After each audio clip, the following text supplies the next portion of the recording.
Good morning, distinguished guests, ladies and gentlemen. We warmly welcome you all for the 11th International Conference on Business and Information 2020. ICBI is an annual conference organized by Faculty of Commerce and Management Studies, University of Kelaniya, Sri Lanka.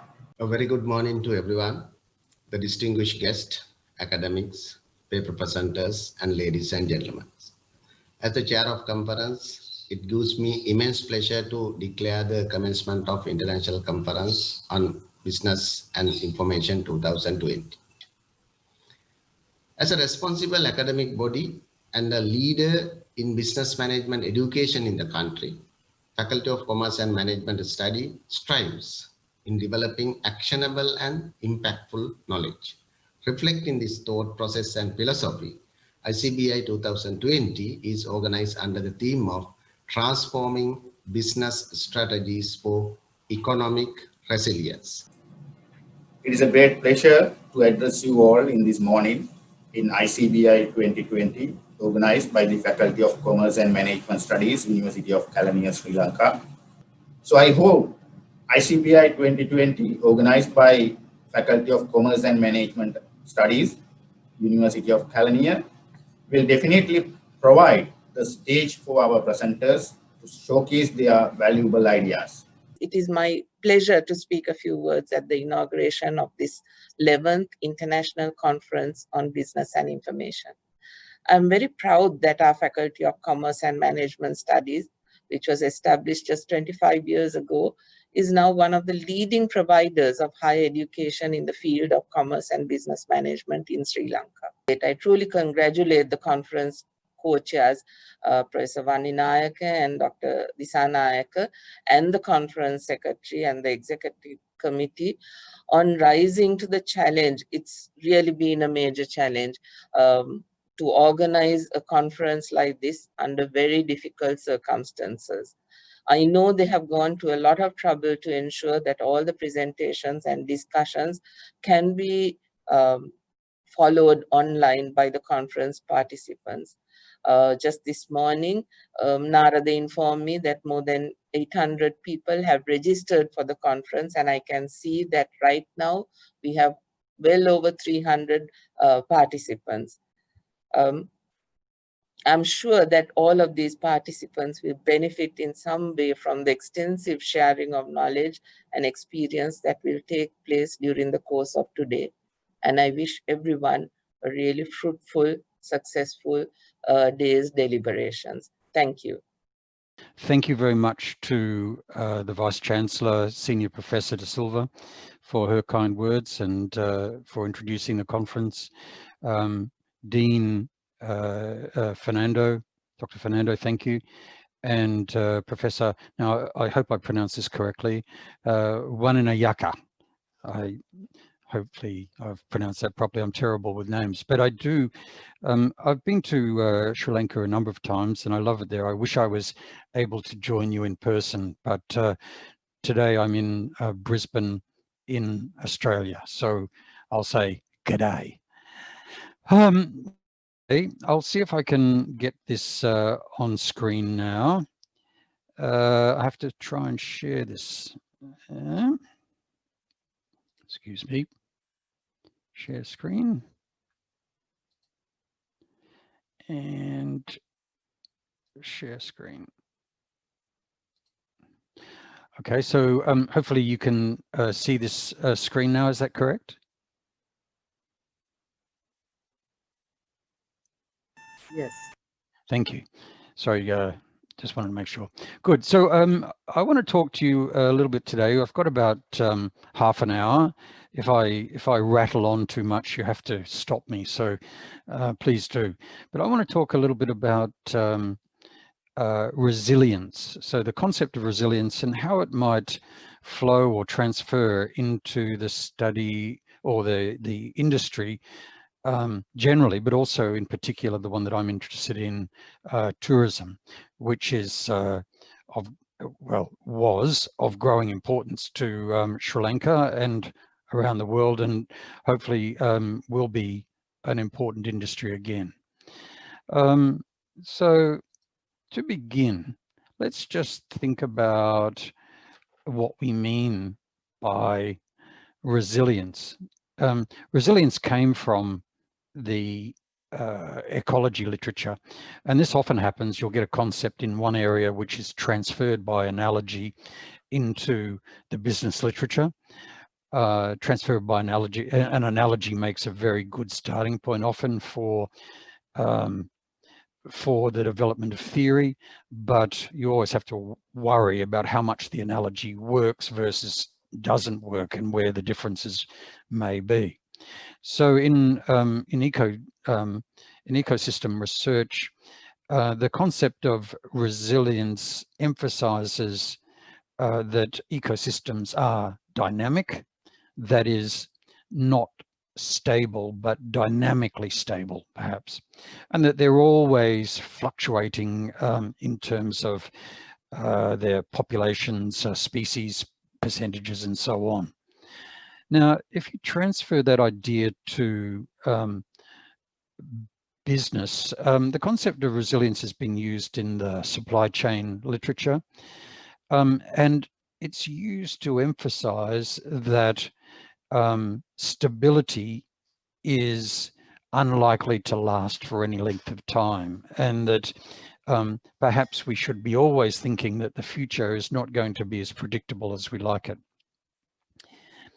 There is perhaps a difference between the ecological literature and the supply chain literature, in that there is a tendency to think, and it makes sense in terms of supply chains where you're producing goods, that resilience should return you to your original state. So you absorb a shock and then are able to recover and get back to the original state. Sometimes, however, I'd like to argue that returning to the original state may not be possible. So this may be a difference between the use of the term resilience in the ecological literature and in business, or I would argue that at the moment there's a difference, whereas in business perhaps we should be thinking more ecologically. So the idea, I think, at least in tourism, as a global industry, contributes, has been argued to until recently contribute about 10% of global economy. Change is, well, it's continuously evolving. And ever since I started, which is maybe 25, 30 years ago in tourism, there's been continual crises of some type or another. So in tourism, the idea that you're going to return to normality in terms of the products and services you offer, well, social media and online bookings took care of that. In terms of customers, well, the growth of China and radical change in the origin of visitors took care of that. And more recently, the idea that you can easily travel wherever you like. Well, COVID-19 has taken care of that. So there is this idea that tourism as an industry is open and evolving, and a return to normality is not necessarily what's going to happen as a result of a crisis or impact. So the changes that can occur are often negative, but can be positive. So tourism gets negative and positive shocks. And when you get, one of the things I've noticed over the years is that when you get these large shocks, it can be an opportunity to move the tourism industry into a new format of some time. Often you need a bit of a shock to shake things up a bit and get people able or interested in changing. So perhaps you should never waste a crisis. On the left-hand side, you'll see a diagram where you have a system, tourism destination or something, which has got a trend line, a trend in terms of its development. It undergoes shocks periodically. And the idea is perhaps as a result of a shock, you can move it to a more advantageous a position of some type. So resilience, I want you to think about, is not necessarily return to the original state, but perhaps return to a new state, which is more how the, well, to an evolving state, which is more how the ecologists think of it. Tourism is, if you want to understand how these things may play out in tourism, you've got to understand a bit of its characteristics as a business or economic form of economic development. So the main reason governments get involved in tourism is as a form of regional economic development. That's the aim that they generally want from it, which can be a bit tricky because tourism is a fragmented industry, geographically diverse, involves lots of different sectors, and naturally organized into discrete destinations. Let's say Gaul, the Trincomalee, Colombo, and so on. These places are centers for the development of tourism, and they have their own actors, businesses, governments, local governments at least, and so on. So, and they will often offer particular different types of tourism offering. City tourism in Colombo versus sun and sand beach tourism on the south coast, perhaps. Another thing that's important about tourism is that the government owns or controls a lot of communal assets. So the government controls national parks, beaches, and other assets, roads, and so on that are so important for tourism as well as the rest of the economy in many ways. Tourism is mainly small business, and those businesses both compete and cooperate at the same time. So they will be fighting to get people from overseas, for example, to Sri Lanka. They'll be fighting against India and China and so on. And but they'll also be competing. So they'll be cooperating to get people from overseas to Sri Lanka, but then they'll be competing to get them to come to their particular business. That sort of process is called co-opetition, and tourism offers a good example of that in practice. So when you have all these diverse diverse businesses, geographically diverse and so on, having to cooperate and compete at the same time, one response, often self-organizing response, is the development of networks of businesses that somehow try and make up for the lack of formal coordination. And those networks are responsible for providing some sort of comprehensive tourism experience, which doesn't just end often at the hotel boundary, but involves attractions, events, and many other things, restaurants and the town and so on, meeting with local people. So you need some sort of cohesion in policy and in planning for tourism, which doesn't necessarily happen by itself, because sometimes governments, for governments, they're sort of used to manufacturing, and they're sort of used to agriculture, but dealing with services and especially tourism can be a bit tricky for them. So often you need a network to coordinate business activity, and it's that sort of network that can encourage learning and perhaps lead to competitive advantage for a destination. Now, another thing that you need to know about tourism is that it's consists of, we tend to think of tourism, but in fact, it's really a number of different, what I would call product markets or market sectors, one on top of another. And the way a destination develops over time is that it will start with local people having a day trip, people from surrounding towns generally coming for a short break and maybe an overnight stay. Then you might get normal domestic tourism, a normal holiday destination, and then you'll generally get international if your product is competitive and interesting enough. And each one of these product markets overlays each other, and you can generally see that a destination develops through these various stages over time. Another interesting thing about tourism is, well, up until recently, we've been seeing rapid growth because of the in tourism, because of the economic development by numerous countries, and the graph below shows how travel, or at least air travel, but it's generally travel in general, reacts to changes in or increases in GDP per capita. So if you look on the left-hand side for the bottom graph, you'll see it's a logarithmic scale, 0, 0.0, 0.11, and 10.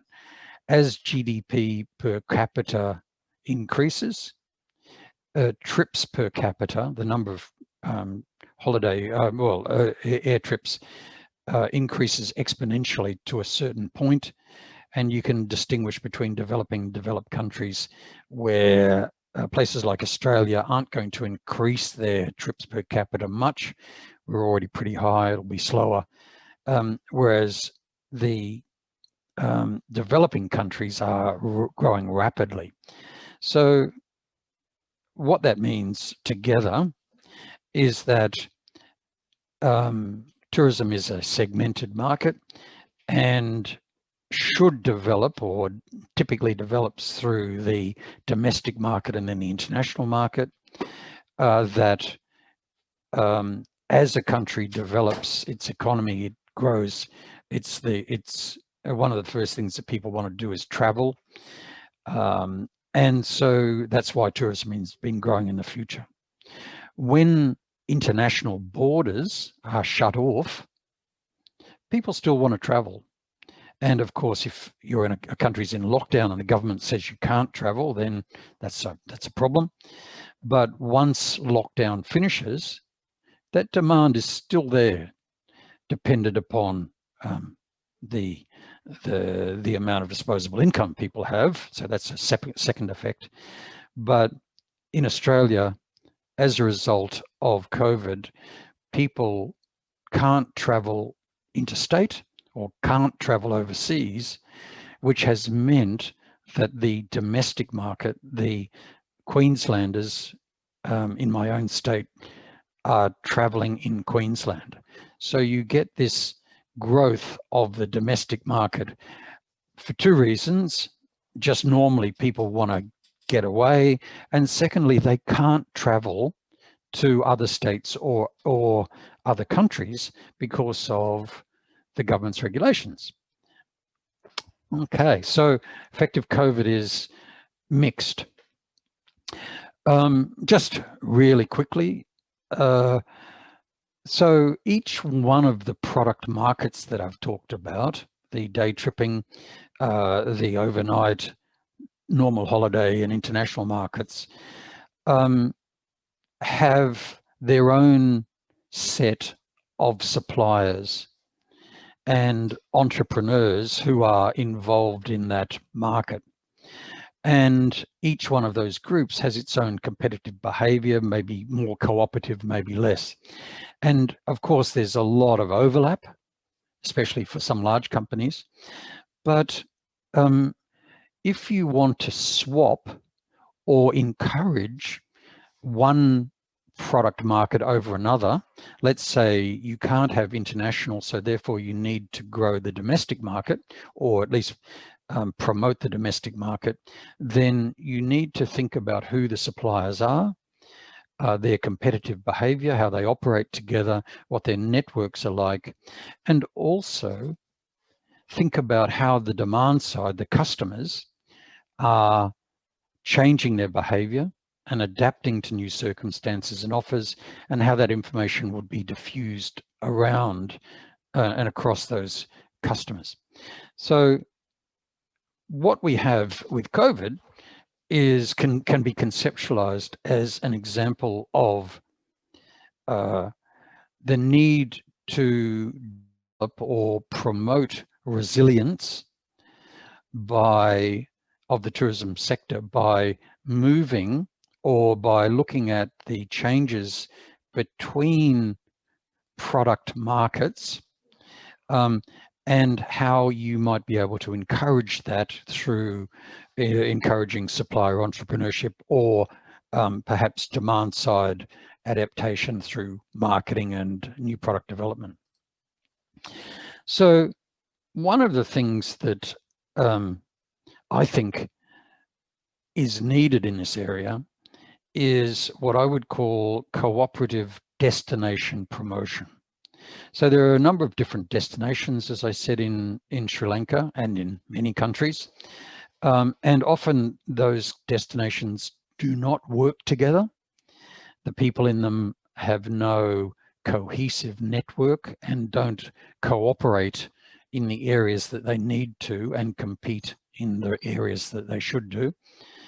And so I think that COVID is an opportunity to develop the resilience of the tourism sector in various destinations by encouraging them to move to promotion collaboratively of the domestic market. And government has a role in doing that. Government has a role in terms of encouraging operators, providing incentives for tourism businesses to work together. And in Australia, there's numerous examples of that. We tending to call brand management, and there's particular techniques you can use to encourage that. From a different perspective, resilience is about change in the organization of the network of tourism businesses in a region. And on the right, you'll see a way of visualizing that. Each one of those dots is a business, and some of them work together. Perhaps a crisis may enable you to develop new organizational connections, relationships, and in fact bring new people into a tourism destination network. Perhaps people who hadn't been well connected and involved in any cooperation in the destination in the past. And I won't go into this very much, but there are techniques that you can use, social network analysis and so on, that can measure and help you to visualize and measure where the interactions are occurring within a destination network, and perhaps to visualize where there are disconnects between parts of the different parts of the network. And I have done in the past some studies in this area where you can take a group of tourism businesses and ask them in a fairly easy manner how they might work together, and then group them into sub-networks where there is more or less based on the people and the interactions that occur. This was an example in one tourism destination region, and the region called Southern Downs, the destination called Southern Downs, was actually grouped into, you could see how it's connected into 3 different clusters of businesses, with some organizations, usually government organizations, providing coordination in the center. Similarly, you can look at the Gold Coast, one of the major tourism destinations in Australia. Ask the tourism businesses, government and industry, who they work with, who do you interact with on a daily, weekly or monthly basis. Visualize those connections in terms of a line, and then perhaps see, using analysis techniques see where the more central and more peripheral organizations are. In this sort of analysis, the organizations that are more central are generally more powerful, and it's very interesting to see how they operate and whether there are distinct groups.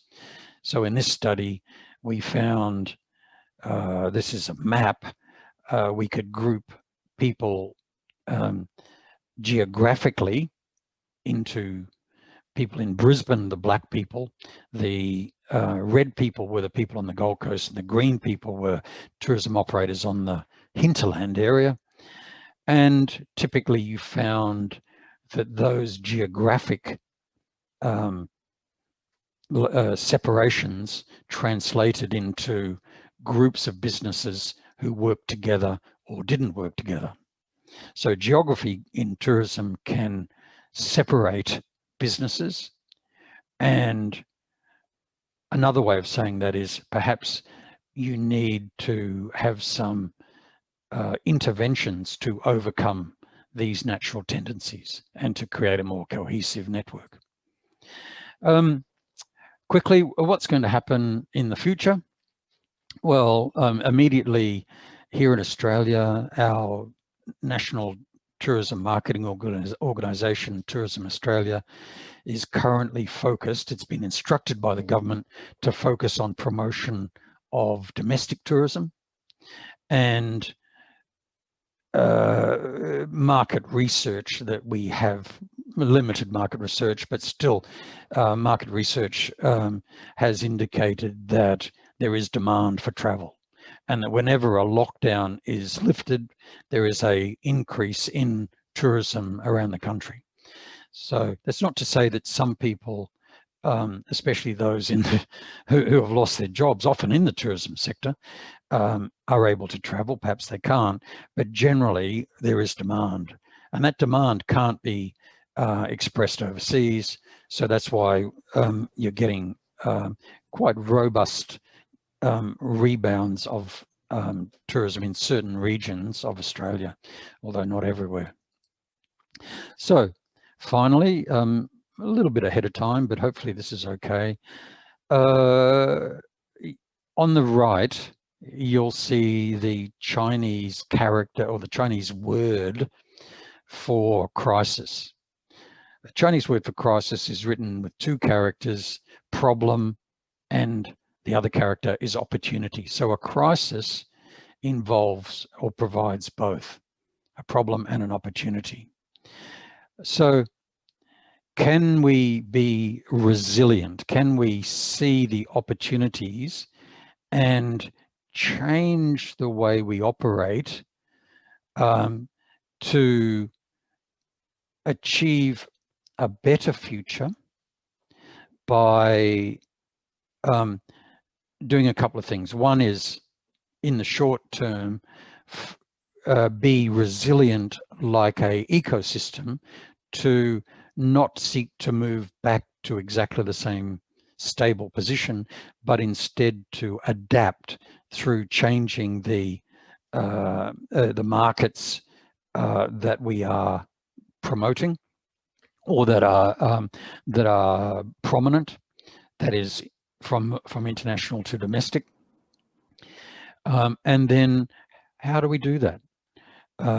Those sort of things, it's nice to say they will happen through the magic hand of the market, but government has a role in stimulating and encouraging collaboration to make it happen.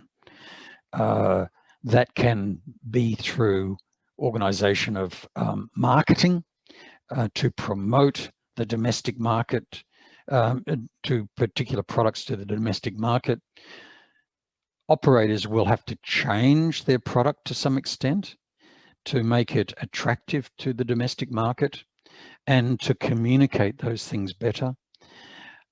The other thing that you can certainly do in this sort of situation, because in many places there aren't as many people are less busy, so you have time to plan for the future.